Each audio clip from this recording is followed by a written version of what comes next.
লন্ডনে প্রায় 2 দশকের স্বেচ্ছা নির্বাসিত জীবন কাটিয়ে যুগান্তকারী নির্বাচনের দোরগোড়ায় দাঁড়িয়ে তারেক রহমান।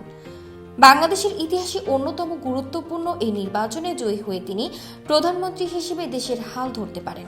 জনমত জরিপগুলো যদি সঠিক হয় তবে 12ই ফেব্রুয়ারির নির্বাচন 60 বছর বয়সী মৃদুভাষী এই নেতার ভাগ্য পরিবর্তনের এক অনন্য উদাহরণ হয়ে থাকবে।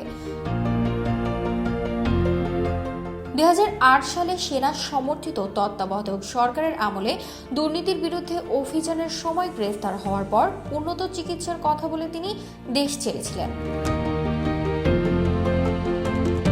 গত বছরের আগস্টে ছাত্র জনতার গণ অভ্যুত্থানে আওয়ামী লীগ সরকারের দীর্ঘদিনের প্রধানমন্ত্রী ও বিএনপির চিরপ্রতিদ্বন্দ্বী শেখ হাসিনা পতনের পর গত বড়দিনে তারেক রহমান বিবেচিত সংবর্ধনায় দেশে ফেরেন।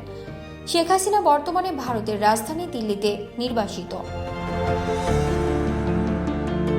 তারেক রহমানের মা খালেদা জিয়া এবং হাসিনা দীর্ঘদিন ধরে বাংলাদেশের রাজনীতিতে আধিপত্য বিস্তার করেছেন।